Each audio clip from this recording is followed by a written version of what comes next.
All right, so we're taking a look at Vale's 2023 annual report. And I got to say, this thing is massive. Hundreds of pages here, Yeah, it's a lot. detailing everything about this mining giant. Yeah. So what exactly are we hoping to find in this deep dive? Well, what's really interesting here is that it goes beyond just the numbers. Yeah. It's a glimpse into how Vale is navigating Right. the global mining scene right now. I mean, Yeah. we're talking about a company that's dealing with recovering from dam collapses. Yeah. And they're pushing for sustainability while facing intense competition.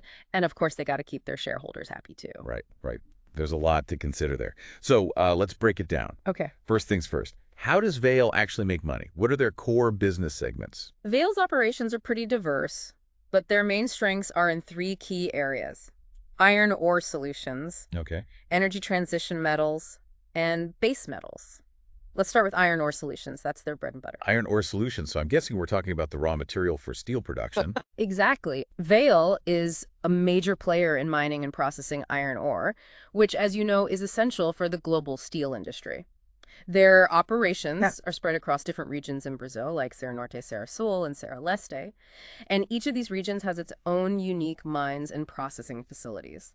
It's amazing to think about the sheer scale of their operations. Can you give us an idea of how massive these mines actually are? Take the S11D mine, for instance. It's in Serra Sul, and it's designed to produce a staggering 110 million metric tons of iron ore every year. Whoa, that's a huge amount. Yeah. Are all of their mines operating at that kind of capacity? Well, not necessarily. Each mine has its own production capacity, and Vale is constantly strategizing, how to optimize output across all of them. Right. They're also investing heavily in modernization efforts. Like at the Timbopeba mine, they've implemented dry processing plants to cut down on water usage, Ah, that makes sense. which is really important in areas with water scarcity issues. Especially nowadays, yeah. Yeah, exactly.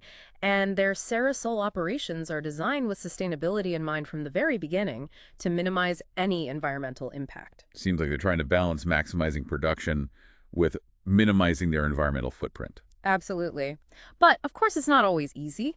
They're up against some tough competition from Australian iron ore producers. Yeah. And there are fluctuating iron ore prices and constantly changing environmental regulations. Right, so it's more than just digging up as much iron ore as possible.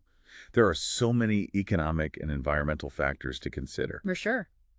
So we talked about iron ore solutions. What about those other segments you mentioned? What's happening in the world of energy transition metals? That's where Vale is really making some strategic bets on the future. Yeah. They're focusing on metals that are absolutely crucial for the shift towards renewable energy electric vehicles. Nickel and copper are the main players here. So basically the metals that power everything from electric car batteries to solar panels. Right. Right. That's a pretty smart move considering the global push for clean energy these days.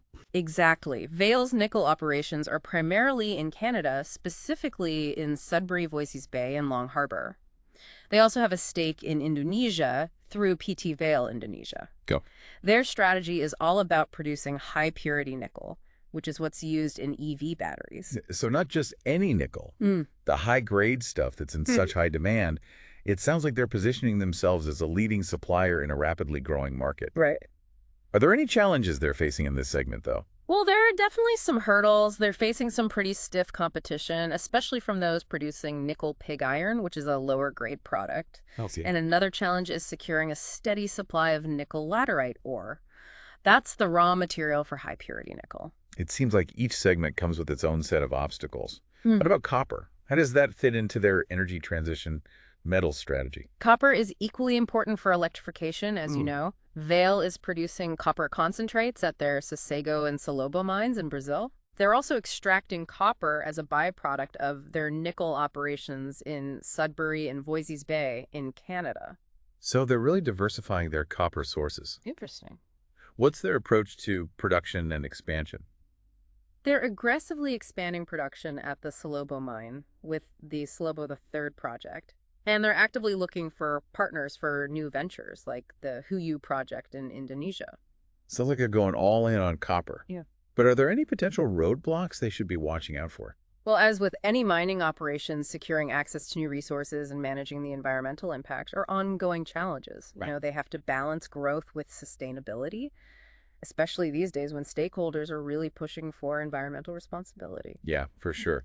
So we've covered iron ore solutions and energy transition metals, Mm. both of which seem to be playing a crucial role in their growth strategy. Yes. You mentioned base metals earlier. What falls under that category? Base metals includes cobalt, platinum group metals, which are also known as PGMs, gold, and silver.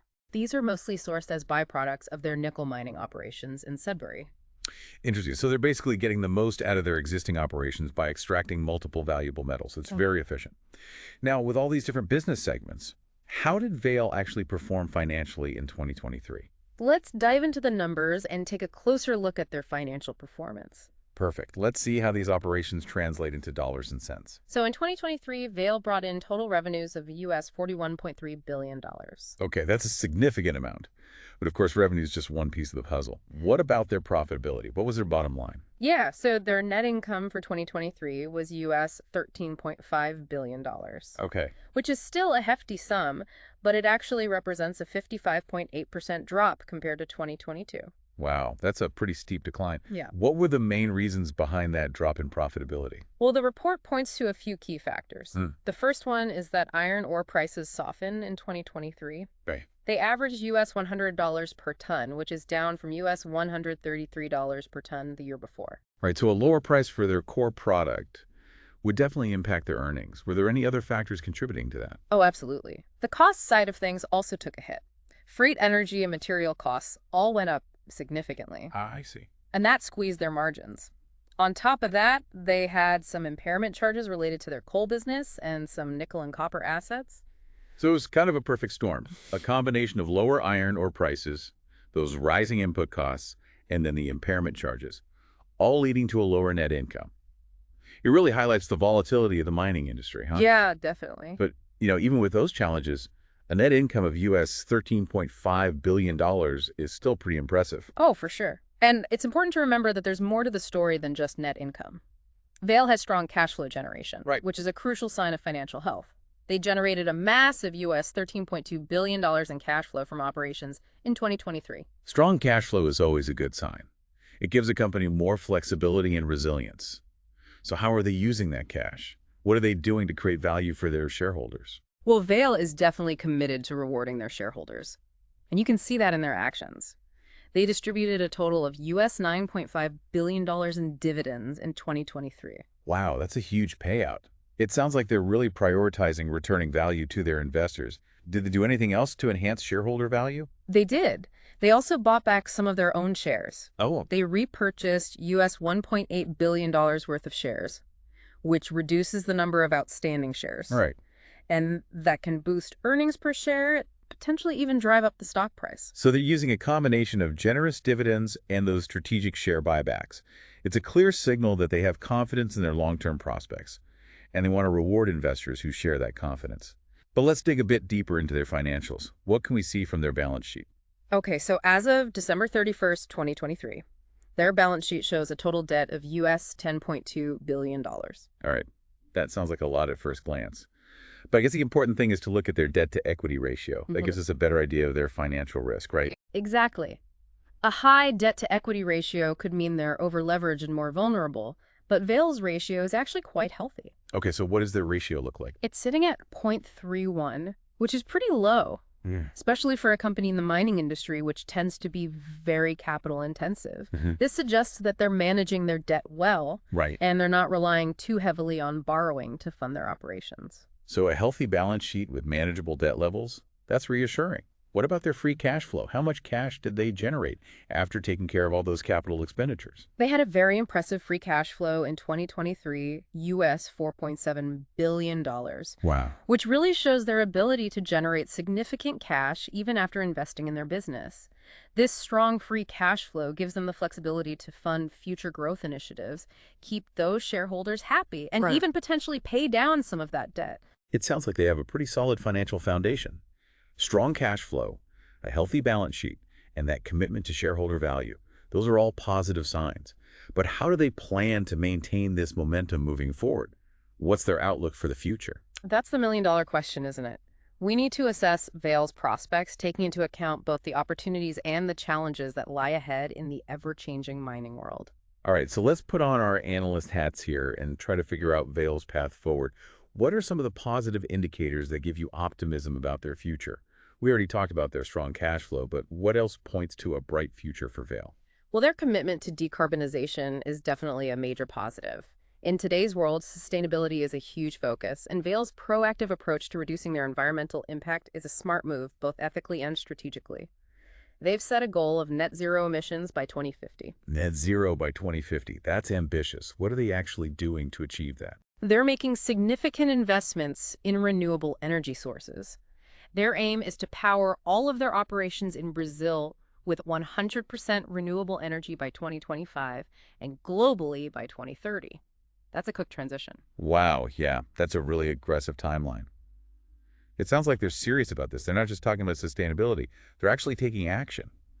Are there other initiatives they're working on to support these goals? Yeah, they're developing low-carbon iron ore products as well, Okay. which will further reduce their overall emissions. It aligns with the increasing demand for sustainable materials from their customers in the steel industry. It's a smart move. Yeah. So they're tackling this from multiple angles. They're transitioning to renewable energy, they're developing greener products, and they're actively working to reduce their operational emissions.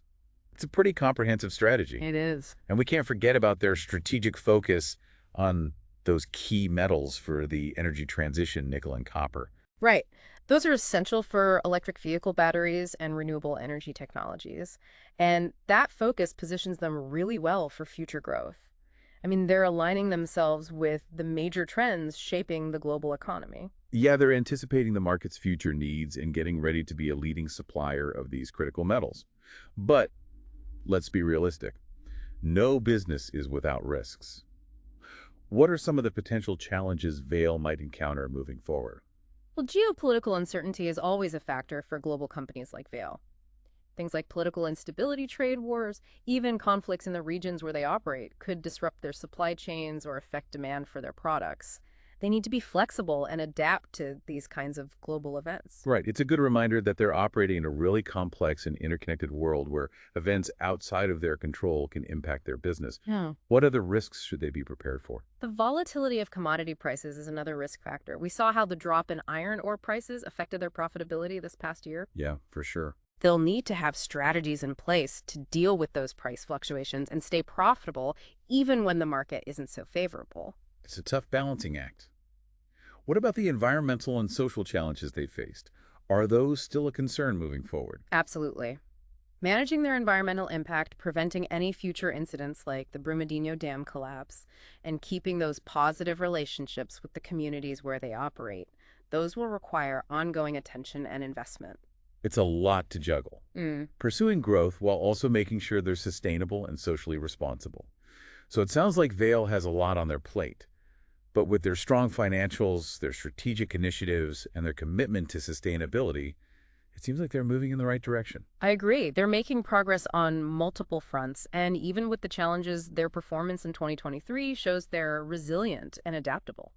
So as we wrap up this deep dive into Vail's 2023 annual report, what's the key takeaway for our listeners? What should they be watching as Vail moves forward? I'd say keep an eye on how they navigate the energy transition, how they progress toward those decarbonization goals, and how they balance growth with sustainability and social responsibility. All great points. And for our listeners out there, remember, this deep dive is just the beginning. There's a wealth of information in this annual report, and we encourage you to delve deeper into the details and form your own opinions about Vail's future. Exactly. We've provided the roadmap. Now it's time for you to explore the terrain. Well said. Thanks for joining us on this journey into the world of Vail. It was my pleasure. Until next time, keep learning, stay curious, and happy mining.